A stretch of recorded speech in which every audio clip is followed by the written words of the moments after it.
मागच्या लेक्चरमध्ये आपण बघितलं होतं हेतू. हेतूमध्ये त्याचे दोन प्रकार बघितले होते, कोणकोणते? सदहेतू आणि असदहेतू. त्यातला सदहेतू आपण डिस्कस केला होता. आपण काय सांगितलं होतं की आपला हेतू हा ट्रू आहे, म्हणजे प्युअर आहे. मग हेतू प्युअर म्हणजे योग्य दाखवण्यासाठी त्याचे 5 प्रकार किंवा 5 लक्षणं सांगितली होती त्यांनी. मग 5 लक्षणं कोणकोणती होती? पक्षसत्वम, सपक्षसत्वम, विपक्ष असत्वम, अबाधित विषयत्वम आणि असत प्रतिपक्षत्वम. म्हणजे हे 5 लक्षणं जर आपल्या हेतूमध्ये असतील तर आपला हेतू कसा एकदम योग्य आहे, म्हणजे त्याद्वारे योग्य साध्य सिद्ध होते असे आपण सांगू शकतो. मग त्यातला आपण एक ओव्हरव्ह्यू घेऊ वापरू शकतो त्या 5 लक्षणांचा. पहिलं होतं पक्षसत्वम. पक्षसत्वामध्ये काय म्हणलं की पक्षावर हेतू असायला पाहिजे. धूर कुठे असायला पाहिजे? सगळ्यात आधी पर्वतावर असायला पाहिजे. दुसरं काय बघितलं होतं? सपक्षसत्व, म्हणजे स्वयंपाकघरातसुद्धा धूर असायला पाहिजे. तिसरं म्हणजे सपक्षावर हेतू असायला पाहिजे. विपक्षी असत्व, हेतू विपक्षावर असता कामा नये. जलाशयामध्ये हेतू नसू नये, म्हणजे धूर कुठं नसायला पाहिजे? जलाशयामध्ये. चौथं होतं अबाधित विषयत्व, म्हणजे काय तर प्रत्यक्ष, आप्तोपदेश, उपमान, युक्ती हे जे अन्य प्रमाण आहेत, ह्या अन्य प्रमाणाद्वारे आपल्या हेतूला कसं बाधा येता कामा नये. आणि शेवटचं होतं असत प्रतिपक्षत्व, म्हणजे विरुद्ध साध्य सिद्ध करणारा प्रतिपक्ष असा हेतू आपल्या कशावर नसू नये? पक्षावर नसू नये. आज आपण बघणार आहात असत हेतू. असत हेतू म्हणजे हेतुआभास. जर अनुमान प्रमाणातला सगळ्यात इम्पॉर्टंट, सगळ्यात मोस्ट म्हणजे युनिव्हर्सिटीच्या दृष्टिकोनातून बघितलं आणि समजायला अवघड म्हणा असं आहे, किंवा लेंदी म्हणा, किंवा असं ज्यामध्ये आपल्याला अवघड जातो, जड जातो, तर सगळ्यात इम्पॉर्टंट टॉपिक म्हणजे हेतुआभास. त्याच्यामध्ये कसं एकदम म्हणलं की पूर्ण सदहेतू, व्याप्ती, परामर्श, अनुमान प्रकार सगळे एका साईडला आणि हेतुआभास एका साईडला असतो. आपलं हे सगळ्यात इम्पॉर्टंट टॉपिक आहे, ती जे आपण आज बघणार आहात. तर काय आज आपल्याला बघायचे? असदहेतू, अहेतू आणि हेतुआभास म्हणजेच हेतुआभास. आता पहिल्यांदा बघू आपण काय म्हणले. न्यायदर्शनकार काय म्हणतात? हेतुआभासाला त्यांनी काय म्हणले? असदहेतू म्हटलं आहे. तर तर्कसंग्रहाने काय म्हणले? हेतुआभासाला दुष्ट हेतू व हेतुआभास म्हटलं आहे. आणि चर्काचार्य त्याला काय म्हणले? अहेतू म्हणलेले आहे. आता पुढे आपल्याला बघायचे असदहेतू म्हणजे हेतुआभासचे प्रकार. सर्वप्रथम आपण बघणार आहोत तर्कसंग्रहानुसार, पुन्हा आपण बघणार आहोत चर्काचार्यानुसार. तर तर्कसंग्रहाने एकूण किती प्रकार सांगितले? 5 प्रकार सांगितलेत. कोणकोणते? पहिला आहे सव्यभिचारी, त्यालाच आपण काय म्हणतो? अनेकांतिक हेतुआभास. दुसरा आहे असिद्ध हेतुआभास. तिसरं आहे विरुद्ध हेतुआभास. चौथं बघणारा बाधित विषयत्व. आणि शेवटचं आपल्याला बघायचं आहे सतप्रतिपक्षत्व. हे 5 लक्षणे आपल्याला बघायचे असद हेतूचे, म्हणजे 5 प्रकार. नंतर आहे अहेतू. अहेतू कोण सांगितले? चर्काचार्याने सांगितले. तर त्यांनी किती सांगितलेत? एकूण 3 अहेतू, म्हणजे 3 प्रकार सांगितलेत. असद हेतू म्हणा किंवा अहेतू म्हणा. जर आपल्याला विचारलं चर्काचार्यानुसार हेतुआभासाचे प्रकार, तर असं लिहायचं की अहेतू किती आहेत? अहेतू म्हणायचे, कारण त्यांनी काय म्हणले? अहेतू म्हणलेलं आहे. मग अहेतू किती झाले? 3. कोणकोणते येतं? पहिला आहे प्रकरणसम, दुसरं आहे वर्णसम, म्हणजे दुसरं विषयसम, संशयसम, आणि तिसरं आहे वर्णसम. असे 3 प्रकार सांगितले. तर पहिल्यांदा आपण बघणार आहोत हेतुआभास म्हणजे तर्कसंग्रहानुसार असत हेतूचे प्रकार. तर आधी असत हेतू म्हणजे काय? तर हेतुवत आभासांते इति हेतुआभासा दुष्ट हेतवैत्यर्थ. काय म्हणले? असत हेतू म्हणजे हेतुआभास होय, हेतूप्रमाणे भासणारे, म्हणजे कसं असं बघताना असं वाटतं की हा हेतू आहे, पण वस्तुतः साध्य साधनाला निरुपयोगी, म्हणजे साध्य सिद्ध होते काही नाही, तर होत नाही, उलट साध्याचा अभाव सिद्ध होतो. असे हेतू, असे अनुमान जेव्हा होते, चुकीचे अनुमान होते, तेव्हा तो हेतू काय असतो? असत हेतू, किंवा त्यालाच हेतुआभास असे म्हणतात. थोडक्यात म्हणलं तर दोषयुक्त हेतू आपला हे. मग आता बघू प्रकार. काय म्हणले? सव्यभिचारी, विरुद्ध सतप्रतिपक्ष, असिद्ध बाधिता, पंचहेतुआभासा. तर्कसंग्रहानुसार त्याचे 5 प्रकार. कोणकोणते? सव्यभिचार, विरुद्ध, सतप्रतिपक्ष, असिद्ध आणि बाधित. काय म्हणले? हेतुआभासाचे स्वरूप. अनुमिती प्रतिबंधक, यथार्थ ज्ञान विषयत्व, हेतुआभासत्व. म्हणजे अनुमितीला प्रतिबंध करणारा, एक प्रकारे चुकीचे ज्ञान ज्याने होते आपल्याला होते, अशा हेतूला आपण काय म्हणतो? हेतुआभास म्हणतो, म्हणजे चुकीचे ज्ञान करून देणारा हेतू. त्यात पहिला आपल्याला बघायचे सव्यभिचारी हेतुआभास. त्यालाच आपण काय म्हणतो? सव्यभिचारी अनेकांतिकवान असे म्हणतो. त्याचे 3 प्रकार आहेत. कोणकोणते? साधारण, असाधारण आणि अनुपसंहारी. श्लोक काय म्हणते तर्कसंग्रहानुसार? सव्यभिचारी हेतुआभास, सव्यभिचारो अनेकांतिक, सत्रिविध साधारण, असाधारण, अनुपसंहारी भेदात. सव्यभिचारी हेतुआभासाला काय म्हणले? अनेकांतिक हेतुआभास म्हणले. त्याचे एकूण प्रकार किती आहेत? 3. कोणकोणते? पहिलं आहे साधारण, दुसरं असाधारण तिसरा आहे अनुपसंहारी. त्याआधी आपण जनरल एक इंट्रोडक्शन म्हणून ओव्हरव्ह्यू बघून घेऊ पाठीमागायचा आपला व्याप्ती वगैरेचा. आपल्याला एखादं साध्य सिद्ध करायचे, त्यासाठी कोणकोणत्या 3 स्टेपमधून आपल्याला जावं लागते. पहिली आहे पक्षधर्मता. पक्षधर्मता म्हणजे काय असतं? हेतू आणि पक्षाचा संबंध, म्हणजे पक्षाचा जिथे साध्य सिद्ध करायचा तो हेतूचा असावा अगोदर. पुन्हा दुसरा संबंध कोणता गरजेचा आहे? व्याप्तीचा संबंध, म्हणजे व्याप्ती कशी पाहिजे? एकदम अचूक पाहिजे, बरोबर पाहिजे. म्हणजे व्याप्ती म्हणजे काय? तर हेतू आणि साध्याचा जो संबंध आहे तो एकदम अचूक पाहिजे. आणि शेवटचा जो संबंध आहे तो काय आहे? तर अनुमिती. अनुमिती म्हणजे काय? तर साध्य आणि पक्षाचा संबंध, म्हणजे जिथे जे साध्य सिद्ध करायचे तिथे असायला हवे. हे 3 संबंध आपल्याला कसे अचूक असायला हवे. हे 3 संबंधानुसार आपण साध्य सिद्ध करणार आहोत. आपण आता हेतुअभ्यासामध्ये हेच बघणार आहोत की कशा प्रकारे हे 3 संबंध आपले चुकीचे ठरतात. त्यामुळे आपला हेतू काय होतो? असद हेतू होतो, म्हणजे चुकीचा हेतू ठरतो किंवा हेतुआभास होतो. आपला जो हेतू आहे हे लक्षात ठेवा. कन्फ्युजन इथंच होतं. आपण उदाहरण देतो, मग त्यामुळं आपण कधी कधी हेतू सिद्ध होईल, साध्य सिद्ध होईल असं वाटतं. मग हेतू तर बरोबर आहे की, किंवा साध्य सिद्ध होईल नाही, मग हेतू कसं? हेतुआभासाचा उद्देशच ते आहे. तर हेतुआभासामध्ये आपण काय सांगणार आहोत की साध्य चुकीचं आहे. आपण जे साध्य सिद्ध करतोय ते साध्य सिद्ध कधी होणार नाही, किंवा कधी कधी पक्ष चुकीचा असेल, कधी कधी हेतू चुकीचा असेल, तर कधी कधी अनुमान चुकीचा निघेल. म्हणजे हेतुआभासामध्ये आता आपण काय करायचे? आपला जो साध्य होणार आहे तो बरोबर साध्य सिद्ध होणार नाही. आपला जे साध्य निघणार आहे ते चुकीचा निघणार आहे. आपला साध्य सिद्ध होणार नाही, म्हणूनच या हेतूला असं हेतू म्हणले किंवा हेतुआभास म्हणले. आपल्याला असं वाटतं, हेतुआभास म्हणजे काय? आपल्याला असं वाटणं की आपण जो हेतू दिला आहे त्या हेतूद्वारे त्या पक्षावर आपलं साध्य सिद्ध होतं आहे, असा आभास निर्माण होतो. प्रत्यक्षामध्ये साध्य सिद्ध होत नाही. मी तुम्हाला जिथे जिथे आपण बघू, त्याचा प्रकार बघू, तेव्हा एक्झाम्पलद्वारे आपण हे सांगत जाईल तुम्हाला मी. तरी माइंडमध्ये आपण एक गोष्ट क्लिअर राहू द्या, आपलं साध्य चुकीचं सिद्ध होणार ह्याच्यामध्ये. ओके, हेतुआभासमध्ये ह्याच्यामध्ये खूप कन्फ्युजन क्रिएट होतं. तर पहिला आपण बघणार आहोत साधारण हेतुआभास, म्हणजे साधारण आणि एकांतिका. त्याआधी आपण बघू सव्यभिचारी म्हणजे काय. त्याचे जे 3 प्रकार आहेत, साधारण, असाधारण आणि उपसंहारी. तर सव्यभिचारी म्हणजे काय म्हणते? तर ज्याचे विचार नसता, अर्थात जो निश्चित रूपात एका मताला सांगत नाही. म्हणजे काय असतात की आपल्या ह्याच्यामध्ये कधी 1 बोलतात, कधी 2 बोलतात. आता तुमचे मित्रच म्हणाही, तुम्ही त्यांना विचारता सकाळ सकाळी कसं करायचं आहे, कॉलेजला जावं का नको जाऊ? अर्धा तासाने म्हणते तर जाऊ यार, प्रेझेंट नाही कायची तरी जायला पाहिजे थोडंसं. पुन्हा अर्धा तासानं जाऊ वाटणार आहो, आता न कसं जाऊ, हे लय पांचर शिकवायला करतात मास्तर. म्हणजे कसं निश्चित सांगतोय का तुम्हाला? नाही. कधी हो म्हणतोय, कधी नाही म्हणतोय. मग ह्याला सव्यभिचारी. पण तसाच आहे सव्यभिचारी, तुमच्या त्या मित्रासारखाच आहे जो तुम्हाला सारखं असं अडचण हे ठेवतं, डबल माइंडमध्ये ठेवतं. हे म्हणजे काय करू की काय नाही की मग असं. हे कधी एक सांगतो तर कधी दुसरेच सांगतो. कधी म्हणतं जाऊया, कधी म्हणते नगद नाही जायचं. ह्याच्यामुळं काय होतं? हेतूने साध्य नियमितपणे सिद्ध न होता कधी होते तर कधी होत नाही, असे म्हणजे व्यभिचार. कधी तो तुमच्यासोबत येतो म्हणून तुम्ही त्याला पुढच्या वेळेस पण विचारता, पण पुढच्या वेळेस कसं होतं? तो नको म्हणतो. म्हणजे कसं नियमितपणा नाही, ह्याच्यामध्ये कसं रेग्युलरिटी रिदम नसतो. त्याच्यामुळे त्याला आपण सव्यभिचारी म्हणजे काय? तर निश्चित गोष्ट सांगत नाही. एक म्हणजे डबल माइंडेड असतो नेहमी तो. समजा ड्युअल माइंड ठेवतो तुम्हाला. पहिलं आहे साधारण आणि एकांतिक. आता बघा हेतू आता मला सांगा, हेतू आपला जो हेतू आहे साध्य सिद्ध करणारा तो कुठे कुठे असायला पाहिजे? सर्वप्रथम पक्षावर असायला पाहिजे. नंतर कुठं आपण बघितलेला दृष्टांत म्हणजेच काय? तर सपक्षावर असला पाहिजे. आणि तिसरं काय असतो आपलं? विपक्षावर हेतू पाहिजे का? नाही. तर ह्यांनी काय म्हणलं? तर सपक्षावर हेतू असला पाहिजे. बरोबर, यस. दुसरं काय म्हणले? विपक्षावर राहता कामा नये. विपक्षावर हेतू पाहिजे का? तर सदहेतू बघितला तर विपक्षावर पाहिजे का? नाही. पण सपक्षावर राहणे मर्यादाभंग आहे का? नाही. परंतु विपक्षावर राहणे हा काय? मर्यादाभंग आहे. जर तुमचा धूर स्वयंपाकघरात आहे आणि त्याहून तुम्ही सिद्ध करतोय की पर्वतावर अग्नी आहे, हे मान्य करू शकता. पण तुम्ही हे सांगता की धूर हा जलाशयामध्ये पण आहे म्हणून पर्वतावर पण धूर आहे. तुम्हाला काय समजते का? काय असं लॉजिक लागतं याच्यामध्ये काहीतरी?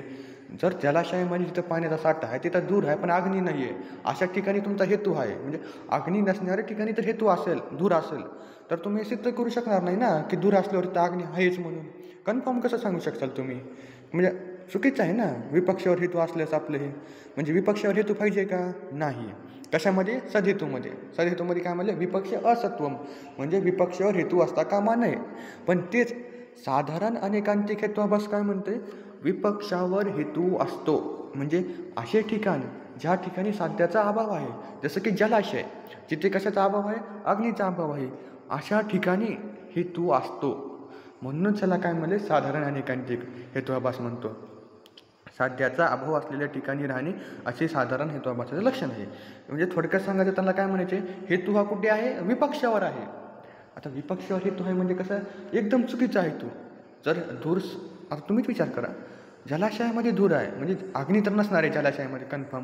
मग तिथे अग्नी नाही अशा ठिकाणी तुमचा धूर आहे. मग तुम्ही असं कन्फर्म कसं सांगू शकणार की धूर असल्यावर अग्नी असेलच म्हणून? कारण स्वयंपाकघरात धूर होता, अग्नी होता, मान्य आहे. पण जलाशयामध्ये धूर होता पण अग्नी नव्हती. मग तुम्हाला डाऊट येईल ना, डबल माइंडेड. मग साध्य योग्य प्रकारे सिद्ध होईल आहे का? नाही. असं मग साधारण अनेकांतिक काय म्हणते? हेतू आपल्या लक्षात काय ठेवायचं? साधारण अनेकांतिकमध्ये हेतू कुठे असतो? विपक्षावर, म्हणजे ज्या ठिकाणी साध्याचा अभाव आहे अशा ठिकाणी सुद्धा आपला हेतू उपस्थित असतो, असं त्यांनी म्हणले. आता पुढचं आहे असाधारण अनेकांतिक. काय म्हणले? साधारण अनेकांतिकमध्ये हेतू कुठं होता? विपक्षावर होता, म्हणजे कुठं होता? जिथे साध्याचा अभाव असतो अशा ठिकाणी हेतू होता. आता असाधारणमध्ये काय त्याच्या पुढचे गेलेलं अजून काय म्हणले? असाधारण हेतू हा सपक्ष व विपक्षावर राहत नाही. दूर हा स्वयंपाकघरात पण नाही, जलाशयामध्ये पण नाही. जलाशयामध्ये नाही ओके आहे, पण स्वयंपाकघरात पण नाही. तो कुठे आहे? तो दोन्ही ठिकाणी नाही, तो केवळ पक्षावर राहतो. म्हणजे कसं? तुम्हाला सिद्ध करायचं की पर्वतावर अग्नी आहे. कशाच्याद्वारे सिद्ध करायला? तर धुरावरून. तुम्ही धूर बघितला, तर धुरावरून तुम्ही सांगतोय की पर्वतावर अग्नी आहे. परंतु तो धूर तुम्ही पहिल्यांदा बघितला, त्याच्या आधी तुम्ही धूर असं बघितलंच नाही की कधी जिथं धूर आहे तिथं अग्नी आहे. म्हणजे तुम्ही व्याप्तीचं नॉलेज नाही तुम्हाला. व्याप्ती म्हणजे काय? तर तुम्हाला एखाद्या गोष्टीचं ज्ञान असणं. म्हणजे तुम्ही जे गोष्टी सिद्ध करतं त्या गोष्टीचा अगोदर तुमच्या डोक्यामध्ये संबंध जो आहे हेतू आणि साध्याचा, जे सिद्ध करतोय आणि ज्याच्याद्वारे सिद्ध करतोय ते हेतू साध्य ह्यांचा संबंध तुम्ही अनुभवला आहे अगोदर, त्याला आपण व्याप्ती म्हणतो. मग ही व्याप्ती तुम्ही कधी बघितलीच नाही आहे.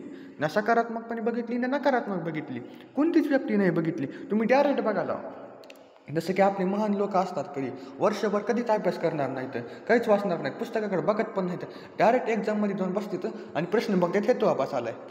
आता ज्यांनी वर्षभर हेतुआभास वाचलाच नाही आहे त्यांना काय कळणार आहे हेतुआभास काय आहे म्हणून? त्याचे किती प्रकार आहेत, त्याचे किती हेतू आहेत, तर्काचार्याने काय सांगितलं आहे, पुन्हा तर्कसंग्रहाने काय सांगितले, हे त्यांना कसं कळणार आहे बरं? त्याला काहीच नॉलेज नसणार आहे ना. आपली तसंच तुम्ही पहिल्यांदा एखादी गोष्ट बघितली त्यामुळे तुम्ही कन्फर्म सांगू शकता का तिथं गोष्ट असलंच म्हणून, हे असल्यास हे असलंच म्हणून सांगू शकता का?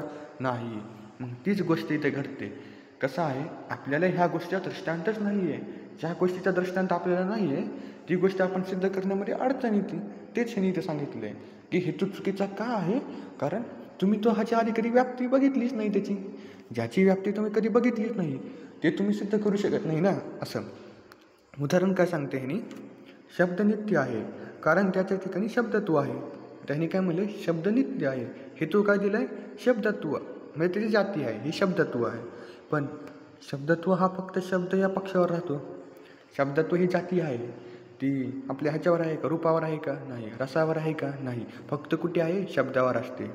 म्हणजे इतर कुठेही आपल्याला दिसत नाही आहे त्या गोष्टीसुद्धा आपण कन्फर्म सांगू शकत नाही आहे की हे असं इथं होतं म्हणून इथं नव्हती, म्हणून इथं पण नाही, किंवा इथं होती म्हणजे इथं असणार, असं सांगता येते का? नाही. म्हणजे आज साधारण अनेकांचे काय म्हणते? हेतू हा म्हणजे कुठं नाही, सपक्षावर पण नाही आणि विपक्षावर पण नाही, तो डायरेक्ट कुठं आहे? पक्षावर आहे. कळालं? ओके, पुढे बघू. पुढचं आहे अनुपसंवारी अनेकांतिक. आता बघा, साधारण अनेकांतिकमध्ये आपण काय बघितलं? त्याच्यामध्ये आपण बघितलं की हेतू हा कुठे होता? विपक्षावर देखील होता. असाधारणमध्ये काय बघितलं आपण? हेतू सपक्षावर पण नव्हता, विपक्षावर पण नव्हता, तो डायरेक्ट पक्षावर होता, ओनली पक्षावर होता. आता अनुपसंवारी अनेकांतिक काय म्हणते? तुम्ही साध्य सिद्ध करायला कशाच्याद्वारे? हेतूच्याद्वारे तुम्ही साध्य सिद्ध करायला. काय साध्य सिद्ध करता हो? की पर्वतावर अग्नी आहे हे तुम्ही सिद्ध करतोय. कशाच्या सहाय्याने? धुऱ्याच्या सहाय्याने. परंतु तुम्हाला हे समोरच्यानं विचारलं, तुम्हाला कसं का माहीत जिथं धूर असतं तिथं अग्नी असतं? तुम्ही जे म्हणाला यत्र यत्र तुम्ही तत्र तत्र अग्नी इति सहचर्यो नियमो व्याप्ती, हे जे तुम्ही सांगायला, हे तुम्ही कशाच्या आधारे सांगायला?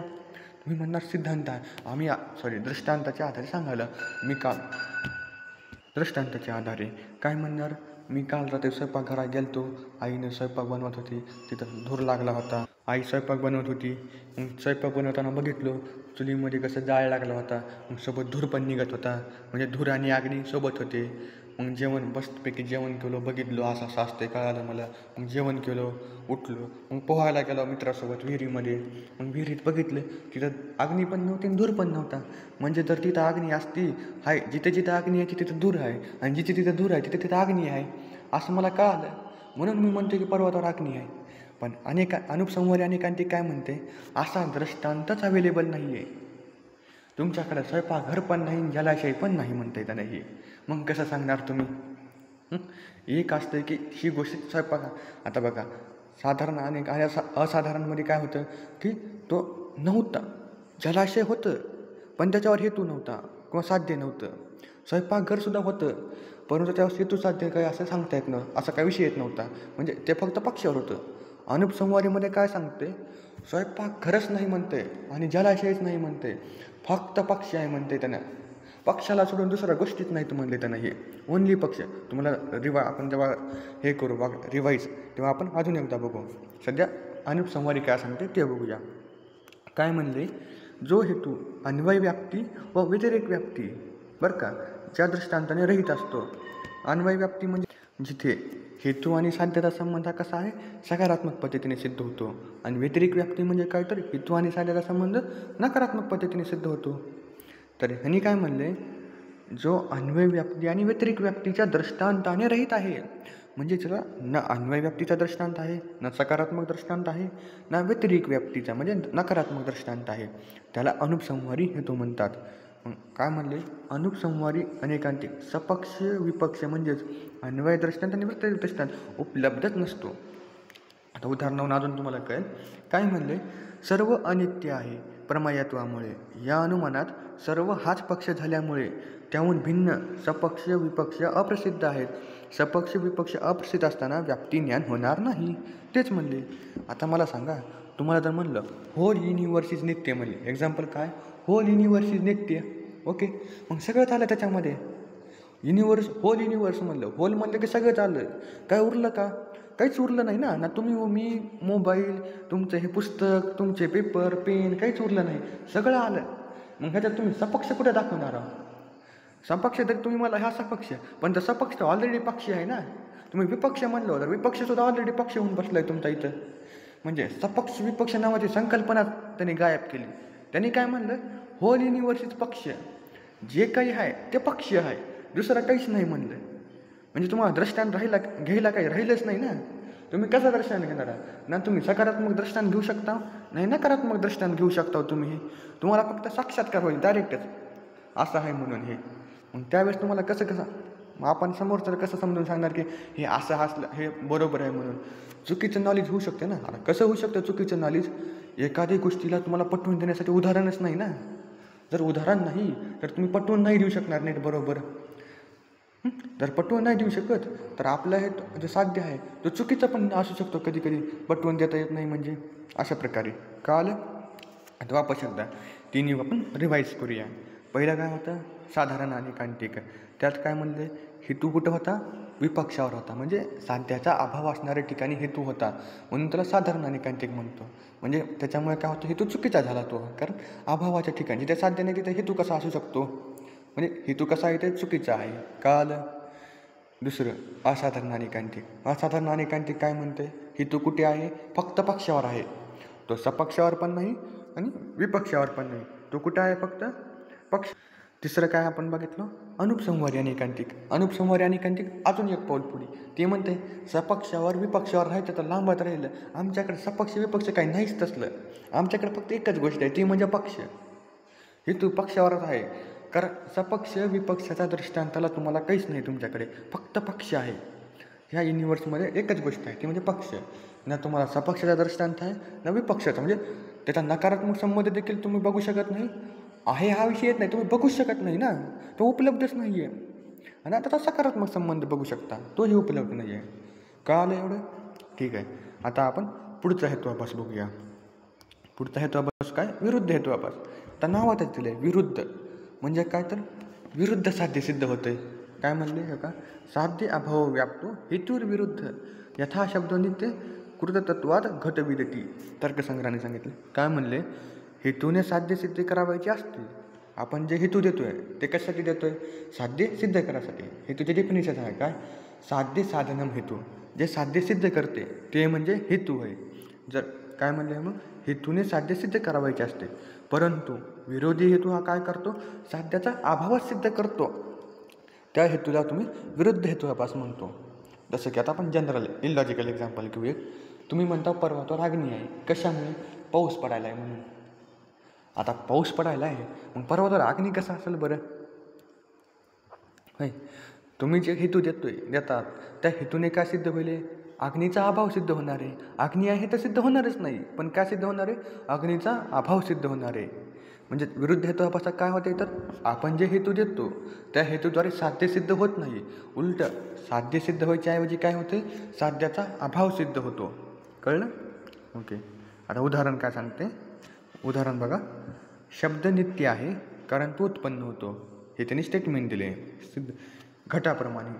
आणि त्याच्यामध्ये साध्य काय आहे आपलं, नित्य. हेतू काय आहे, घट. आणि शब्द पक्ष काय आहे तर शब्द.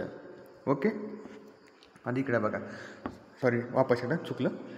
साध्य काय आहे, साध्य काय करायचे, सिद्ध काय करायचे की शब्द नित्य आहे. मग साध्य काय झालं, नित्य. पक्ष काय झाला, शब्द. हेतू काय झाला, उत्पन्न होतो.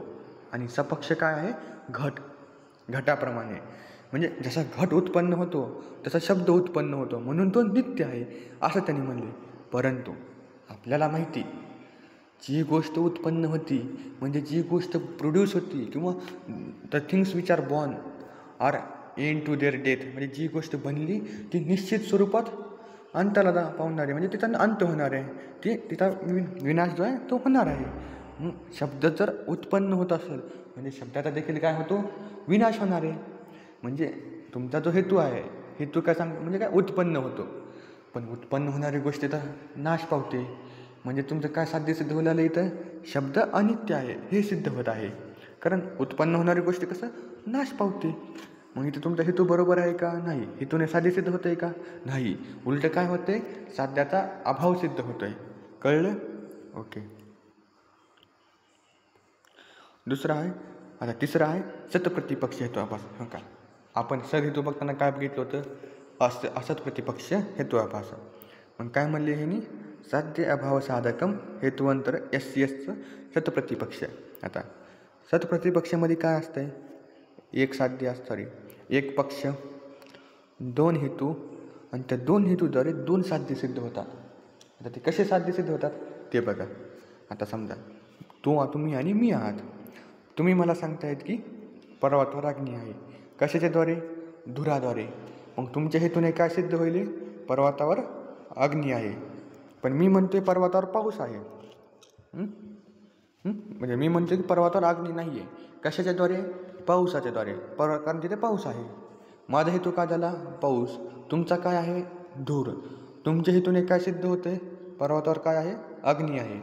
आणि माझ्या हेतूने काय सिद्ध होणार आहे, पर्वतावर अग्नी नाही आहे, पर्वतावर अग्नीचा अभाव आहे. म्हणजे ज्यावेळी एकाच पक्षावर दोन परस्पर विरोधी हेतूने दोन परस्पर विरोधी साध्य सिद्ध होतात, म्हणजे दोन हेतूद्वारे परस्पर विरोधी साध्य सिद्ध होतात, त्याला काय म्हणतो आपण, सतप्रतिपक्ष हेतुआभास. म्हणजे असा हेतू, प्रतिपक्ष हेतू आपल्या पक्षावर उपस्थित आहे, त्यामुळे पहिल्या साध्यता काय होते, अभाव सिद्ध होते. म्हणजे कसं, तिथं कॉन्ट्राडिक्टरी झालं. एक हेतू म्हणते साध्य आहे, दुसरं म्हणते साध्य नाही आहे. मग खरं काय, काहीच कळणार नाही ना. म्हणजे कोण सच है कोण गलत, कुछ पता नहीं इस बात का, तसं हे. मग अभाव जर सिद्ध होत असेल तर म्हणजे एक हेतूद्वारे अभाव सिद्ध होतं, एका हेतूद्वारे त्याच्या उपस्थिती म्हणजे आहे, हे साध्य आहे असं सिद्ध होते. म्हणजे कसं होतं आहे, कॉन्ट्राडिक्टरी होत आहे. म्हणून तो हेतू कसा आहे आपला, चुकीचा आहे. जर सतप्रतिपक्ष म्हणजे प्रतिपक्ष असणारा हेतू असेल तर आपलं साध्य निश्चितपणे सिद्ध होत नाही आहे. म्हणून हेतू कसा असतो, त्याला असत हेतू म्हटले. काय म्हणले हो काही, परस्पर विरोधी अनुमानाने एकाच पक्षावर सिद्ध करण्याचा प्रकार या हेतुआभासात असतं. म्हणजे काय म्हणले, एका पक्षावर एका हेतूने एक साध्य सिद्ध करत असताना, म्हणजे काय, धुराद्वारे अग्नी आहे हे सिद्ध करत असताना त्याच पक्षावर पहिल्या हेतूच्या विरुद्ध साध्यही सिद्ध होते. म्हणजे असंही सिद्ध होतं की तिथे काय आहे, अग्नीचा अभाव आहे हे देखील सिद्ध होतं आहे. म्हणजेच पहिल्या हेतूच्या व साध्याला प्रतिस्पर्धी असणारे दुसरे हेतू, पहिले हेतू काय होता, धूर आणि अग्नी, या साध्याला हेतू व साध्याला प्रतिस्पर्धी असणारे दुसरे हेतू म्हणजे पाऊस आणि अग्नी नाही आहे, हे त्या ठिकाणी असतात. हे कशामध्ये म्हणले, सतप्रतिपक्षामध्ये. आता आपण जे मागं बघितलं होता, काय बघितलं होतं, विरुद्ध हेतुआभास. त्याच्यामध्ये काय असतं, पक्ष एकच असतो, हेतूही एकच असतो, पण त्या एकाच हेतूद्वारे दोन वेगवेगळे साध्य सिद्ध होतात. कसं, एक जे आपण सिद्ध करायचं आहेत आणि दुसरं जे हेतूद्वारे सिद्ध होतं आहे. कळलं? असं म्हणजे आपण काय सिद्ध सांगतोय की पर्वतावर अग्नी आहे, कशामुळे, पावसामुळे, कारण तिथं पाऊस आहे. हे आपण सिद्ध करतोय की अग्नी आहे, पण हेतूद्वारे काय सिद्ध होते, अग्नीचा अभाव आहे. म्हणजे दोन विरुद्ध साध्य सिद्ध झाले. हेतू किती, एकच, पक्ष किती, एकच. कळलं? ओके. आता चौथा आहे असिद्ध हेतुआभास. असिद्ध हेतुआभासमध्ये काय म्हणले, तत्र लिंगत्वेन असिद्धो हेतू असिद्ध. लिंगत्व रूपाने अनिश्चित हेतूला असिद्ध हेतुआभास म्हणतात. आणि त्याचे 3 प्रकार सांगितलेत, असिद्ध स्त्रीविध, आश्रय असिद्ध, स्वरूप असिद्धो, व्यापत्व असिद्धश्चेती. कोणकोणते सांगितलेत, पहिला आहे आश्रय असिद्ध, दुसरा आहे स्वरूप असिद्ध आणि तिसरा आहे व्याप्यत्व असिद्ध. त्यातलं पहिलं बघायचे आपल्याला आश्रय असिद्ध. आता आश्रय असिद्ध काय म्हणते, तर त्याच्या आधी काय म्हणले, आश्रय म्हणजे काय, तर पक्ष. असिद्ध हेतुआभासात पक्ष अप्रसिद्ध म्हणजे अस्तित्वात नसतो. काय म्हणले, आश्रय असिद्धामध्ये काय नाही आहे, पक्षच उपस्थित नाही आहे, पक्षाचाच अभाव आहे. तुम्ही म्हणत आहात पर्वतावर अग्नी आहे, पण पर्वतच नाही आहे. कळलं का, पर्वतावर अग्नी आहे धुरामुळे, पण पर्वतच नाही आहे. म्हणजे पक्षच नाही आहे, तर साध्य सिद्ध कुठे होणार, हेतू कुठे आहे, हेतू कुठे असतो, पक्षावर असतो. साध्य कुठे सिद्ध होईल, पक्षावर होईल, पण तो पक्षच नाही आहे. म्हणजे आपण जे अनुमान करतो एकदम चुकीचं झालं ना. ते हे एकदम हवेमध्ये स्वप्न, चालता चालता स्वप्न बघितल्यासारखं झालं ते एकदमच, काही विचार केला जसं. आता उदाहरण काय सांगितले यांनी, उदाहरणात आकाशकमळ म्हणजे गगनारविंद सुगंधी आहे. आकाशकमळ कसे आहे, सुगंधी आहे, कमळ आहे म्हणून. हेतू काय आहे, कमळ आहे म्हणून तलावातील कमळाप्रमाणे. जसं तलावातील कमळ सुगंधी असतात, तसं आकाश कमळ कसं आहे, सुगंधी आहे. सिद्ध काय करायचे, म्हणजे साध्य काय आहे, तर सुगंधी आहे. पक्ष काय, आकाश कमळ, आणि हेतू काय, तर कमळाप्रमाणे. ओके. आकाश, पण तू आकाशात कमळच नसतं ना. कमळ कुठं असतं, पृथ्वीवर, चिखलामध्ये, मातीमध्ये. कमळ आकाशात असतंय का, नाही. म्हणजे इथं पक्ष कसा आहे, असिद्ध आहे, पक्षच अस्तित्वात नाही आहे. जिथे पक्षच अस्तित्वात नाही आहे तिथे हेतू आणि साध्याचा संबंध सिद्ध होणार नाही. म्हणजे हेतू साध्य कुठे असतात, पक्षावर असतात. मग ज्या ठिकाणी ते दोघं अस्तित्वात असतात, म्हणजे ज्याच्या आश्रयाने ते राहतात, त्यांचा आश्रयच नाही आहे. आता आपण घरात आहोत, पण आपल्याकडे घरच नाही आहे ना, त्यांचं घरच नाही. मग त्यांना कसं म्हणणार तिथं हे दोघं इथं राहतात. आपण म्हणतो ना, फल्या 2 व्यक्ती ह्या घरात राहतात, म्हणजे इथं राहतात, परंतु ती जागाच नाही आहे, तर आपण कसं म्हणणार की हे इथं आहे म्हणून. तसं जरा कळलं. ओके. पुढचं आहे स्वरूप असिद्ध. हो का, आश्रय असिद्धामध्ये काय होतं, पक्ष नव्हता, पक्षाचा अभाव होता. आता स्वरूप असिद्धामध्ये काय म्हणले, त्याच्यामध्ये हेतूच नाही आहे. पहिल्या ह्याच्यामध्ये काय नव्हतं, पक्ष नव्हता. दुसऱ्या ह्याच्यामध्ये काय म्हणले, त्यांनी हेतूच नाही आहे म्हणले. म्हणजे ज्याच्याद्वारे आपण साध्य सिद्ध करायले तो हेतूच नाही आहे. आपण सिद्ध करतोय की पर्वतावर अग्नी आहे, कशाद्वारे, धुराद्वारे, पण पर्वतावर धुरच नाही आहे. मग त्याने आपण साध्य सिद्ध करू शकता का, नाही. ज्याने साध्य सिद्ध करायचे तो हेतू तिथे असायला आहे. आपण सदहेतूमध्ये बघितलं की हेतू असायला हवी, पक्षावर हेतू असायला पाहिजे, पण तिथे हेतूच नाही आहे. हेतूद्वारे साध्य सिद्ध होईल का, नाही. म्हणजे अनुमिती कशी होईल, चुकीची अनुमिती आपल्याला होईल, असं स्वरूपासिद्ध सांगते. आता उदाहरण काय दिले त्यांनी, ही औषधी कटुरसाची आहे म्हणून ती पचनासाठी उपयुक्त आहे. ओके. आता काय, हे साध्य काय आहे ह्याच्यामध्ये, पचण्यासाठी उपयुक्त आहे. हेतू काय आहे, कटुरसाची आहे. कटुरस हे काय झालं, हेतू झालं. पक्ष काय झाला, औषध झालं. पण काय म्हणले, औषधामध्ये कटुरसच नाही आहे, तो हेतूच तुमच्या पक्षामध्ये नाही आहे. ज्या हेतूद्वारे तुम्ही साध्य सिद्ध करत आहात तो हेतूच तिथे नाही आहे ना. कटू रसामुळे आपण म्हणतोय की औषधीमध्ये कटू रस आहे म्हणून ती पचनासाठी उपयुक्त आहे म्हणले आपण, पण त्याचा कटू रसच नाही आहे. कटू रस नावाचा हेतूच तिथे नाही आहे, तर तुमचं साध्य काय होईल, सिद्ध नाही होणार आहे. तसं कळलं? ओके. तर तिसरं आहे व्याप्यत्व असिद्ध.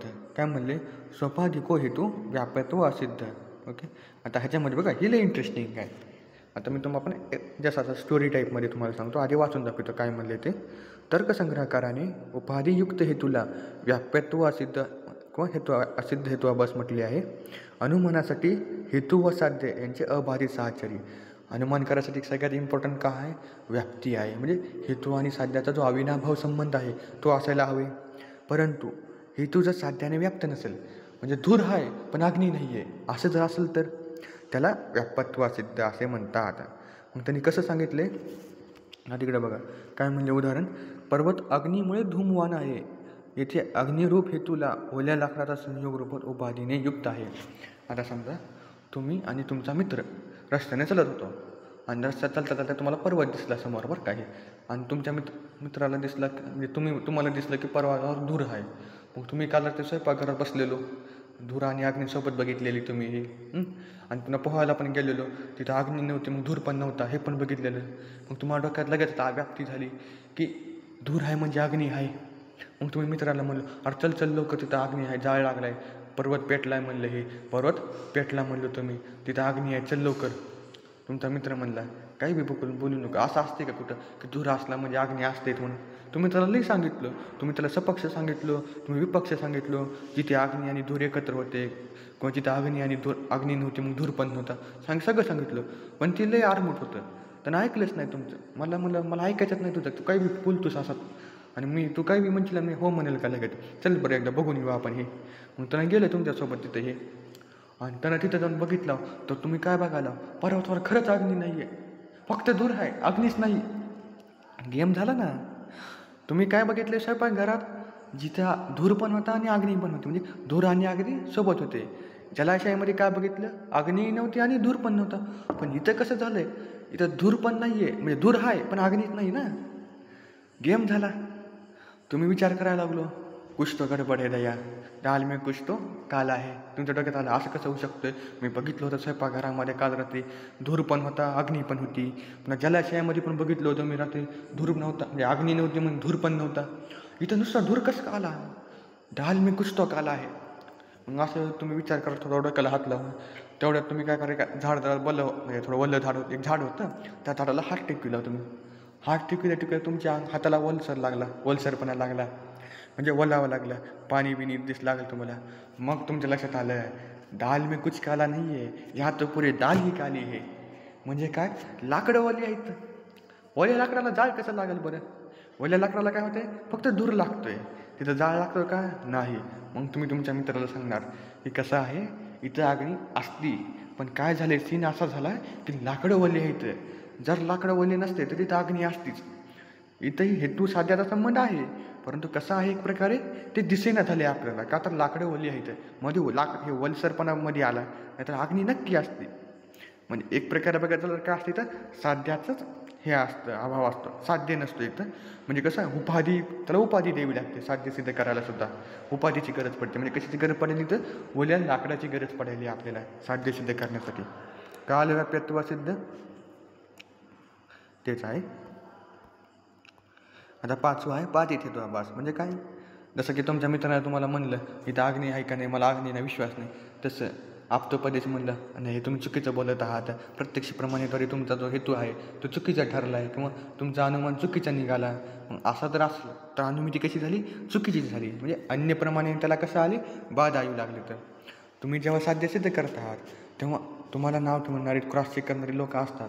मग जे क्रॉस चेक करणारे आहेत, मग तेव्हा जे क्रॉस चेक करत आहेत त्यांच्या क्रॉस चेकिंगमुळं काय होत आहे, तर तुम्ही जे साध्य सिद्ध करत आहे ते डिस्प्रूव्ह होत आहे. म्हणजे अनुमिती तुमची चुकीची निघत आहे. कळालं, त्याला तर बाधित हेतुआभास म्हणतो. आता आहे चर्कोक्त हेतुआभास, त्यालाच आपण काय म्हणतो, अहेतू म्हणतो. हे किती ह्याचे एकूण 3 सांगितलेत. पहिलं आहे प्रकरणसम, दुसरं संशयसम आणि तिसरं वर्णेसम. आता पहिलं बघायचे आपल्याला प्रकरणसम. प्रकरणसममध्ये काय म्हणले, त्याच्या आधी आपण काय माहिती, आपल्याला काय माहिती, साध्य सिद्ध करण्यासाठी कशाची गरज पडते? सगळ्यात आधी हेतूची गरज पडते, पुन्हा साध्याची गरज पडते आणि पक्षाची गरज पडते. म्हणजे हेतू, साध्य व पक्ष हे 3 लागतात. आणि हे 3 कसे पाहिजेत? वेगवेगळे पाहिजेत. हे 3 तर पाहिजेत, पण सोबत काय तर वेगवेगळे पण पाहिजेत म्हणले. पण प्रकरणांमध्ये काय होईल? तुमचा पक्ष आणि हेतू एकच आहे. जो पक्ष आहे तोच हेतू होईल आहे तुमचा. म्हणजे कसं? गंगाधरी शक्तिमान हे. गंगाधरच काय आहे? शक्तिमान आहे. जो हेतू आहे तोच पक्ष आहे आणि जो पक्ष आहे तोच हेतू आहे. असं होतं आहे तुमच्या.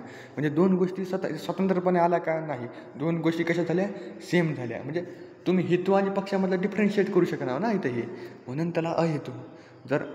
पण साध्य सिद्ध करायसाठी कसं पाहिजे? हेतू, पक्ष आणि साध्य ह्या 3 गोष्टी कशा पाहिजेत? स्वतंत्र पाहिजेत. म्हणजे कसं? वेगवेगळ्या पाहिजेत. परंतु प्रकरणांमध्ये काय होईल? इथं पक्ष आणि हेतू एकच होत आहेत. म्हणून तुम्ही जे साध्य सिद्ध करत आहात ते कसं होणार आहे? चुकीचं साध्य सिद्ध होईल. जसं की एक्झाम्पल काय दिले? शरीरात अंते आत्मा नित्य शरीराने म्हणतात. म्हणजे काय म्हणले?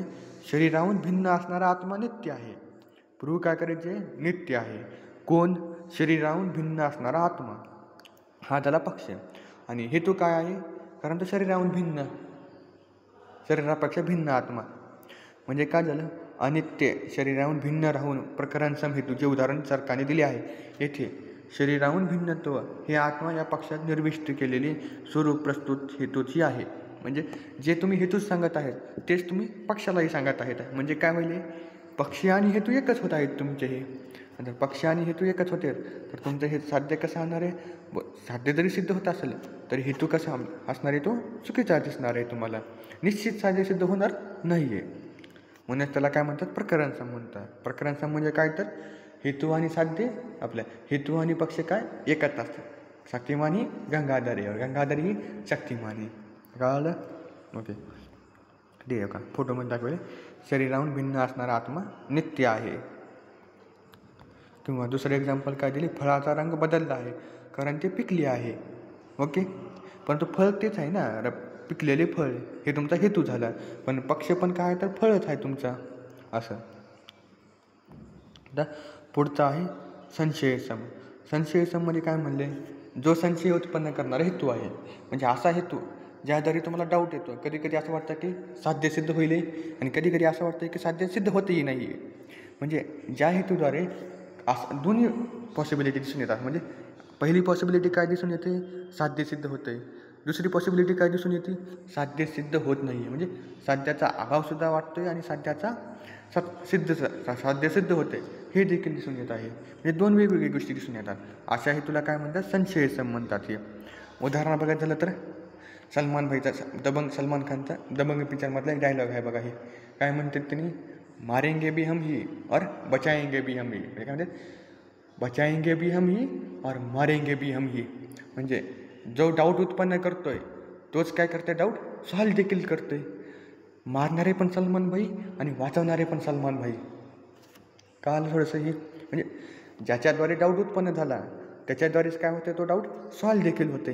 हे लक्षात म्हणजे तुम्हाला कळून जाईल एकदम. हे बरं एक्झाम्पल आहे की मारेंगे भी हम ही और बचाएंगे भी हम ही. तसं आता पुस्तकात काय दिलं बघू. मनुष्य हा चिकित्सक आहे कारण तो आयुर्वेदातील काही विषय बोलत आहे. असे संशय समाचे उदाहरण चरकाने दिले आहे. काय म्हणले? जो हेतू साध्य संशय नष्ट करून साध्य सिद्ध करण्यासाठी उपयोजिला आहे त्याने साध्य सिद्ध होते. तसा साध्य अभावही सिद्ध होऊ शकेल. कारण आता बघा आपण काय म्हणतोय? हा मनुष्य चिकित्सक म्हणजे वैद्य आहे का? तो आयुर्वेदाचा काहीतरी भाग बोलत आहे परंतु तेवढाच भाग बोलत आहे. म्हणजे तो चिकित्सक असेलच म्हणून काय सांगता येत नाही आहे. काय म्हणतो? फक्त फर्स्ट इयरचा स्टुडंट आहे, त्याला पंचकर्मा माहीतच नाही आहे काय आहे तेही. तो पूर्णपणे वैद्य नाही आहे. डाऊट उत्पन्न होतोय. त्यालाच आपण काय म्हणतोय?